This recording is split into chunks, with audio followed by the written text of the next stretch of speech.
Hello, my name is David Diaz with Keiser University, and today I'm going to be talking about a case study involving osteoblastoma. This case study is about a 20-year-old male. The patient came to the outpatient diagnostic center with a forearm radiograph prescription. My first impression was that he had a large swelling of the left forearm. He also had a mass that could be greatly visualized in the anterior portion of his forearm. He didn't have any past medical history.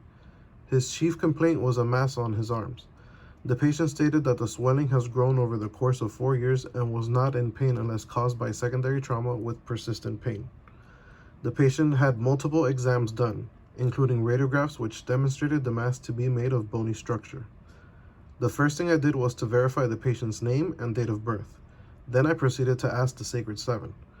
Once I was able to confirm that he was the correct patient, I continued by making sure that he didn't have any artifacts that could superimpose the anatomy of interest.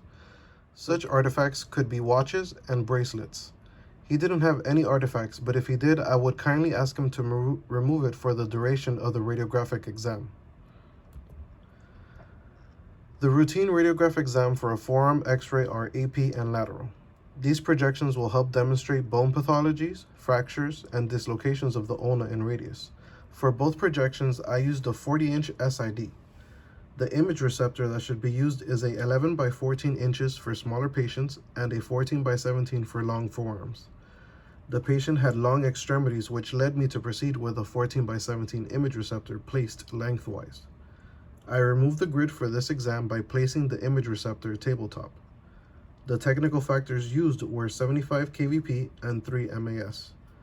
For the AP projection, I asked the patient to sit at the end of the table, and then I shield all radiosensitive tissues such as his thyroid and gonads.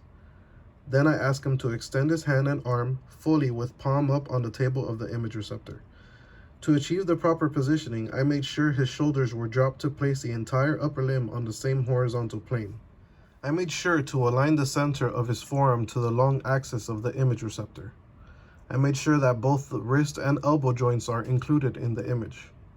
After, I asked him to lean laterally to obtain a true lateral. This places the entire wrist, forearm, and elbow in the near true AP position. The next step is to place the central ray perpendicular and to direct it to the patient's mid-forearm. I continued by collimating to the lateral borders with minimal collimation to both ends to prevent clipping of the joints. Then the next step is to take the exposure to obtain the radiograph. The image should include the entire anterior, posterior radius and ulna with a minimal of proximal row carpals and distal humerus and pertinent soft tissues.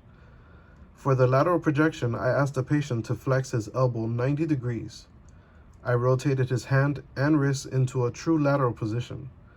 Since the patient had a mass and swelling on the forearm, I placed a radiolucent sponge under the hand and wrist to place radius and ulna parallel to the image receptor. The anatomy that must be demonstrated for the lateral projection is a lateral projection of the entire radius and ulna. The proximal row of carpal bones, elbow, and distal ends of humerus are visualized. The image taken appears to look dark and overpenetrated. I would repeat this image, reducing kVp so I can obtain an image with higher contrast. Outline of the tissue seems to be burnt out as well. Due to the overpenetrated image, the trabecular markings are not visualized. Both the AP image and on the lateral, more joint space should be demonstrated. Also, the image is missing a radiographic marker. It's very important to mark the correct side of the body part. These images are then sent to the radiologist for reading. The radiologists are able to diagnose the patient with osteoblastoma. Osteoblastoma is a destructive pathology which explains why the image appeared overexposed due to the high kVp.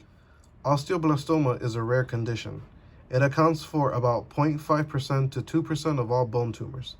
This condition mainly affects men from ages 10 to 60 years old. This condition is a neoplasm of the bone. Symptoms for this pathology is persistent bone pain along with swelling of the affected area. The surrounding nerves could as well be pinched. The most common sites for these tumors are in the dorsal side of the vertebrae, metaphysis, or even the diaphysis. Rare locations that it can occur are in areas such as the pelvis or the thoracic spine. In the case of this 20-year-old, it was considered a rare location. Osteoblastomas can grow at a variety of speeds. Aggressive growth can often be compared to osteosarcoma. Radiographic appearance of osteoblastoma is a hard, dense shell made of bone that is also marked with bone lesions. The bone shells can also appear in a variety of grays because some areas can be denser than others. Usually when it affects the vertebrae, they tend to be denser and have a radiographic appearance of white. Treatment for osteoblastoma is surgical removal of the tumor. The tumor can be removed in two different ways. One way is to have an en-bloc resection, which is used when condition is severe and a portion of the bone must be removed. The other way would be to have a bone scraping procedure called curettage. After surgery, the prognosis for this disease is small. About 10 to 20% of patients who had the surgery have occurring bone growth if not completely removed. Once 2 years have passed, the patient will most likely not have reborn bone growth. In conclusion, a 20-year-old male came into the diagnostic center with forearm pain. The doctor ordered a forearm x-ray. This included an AP and lateral projection to view the full extent of the tumor.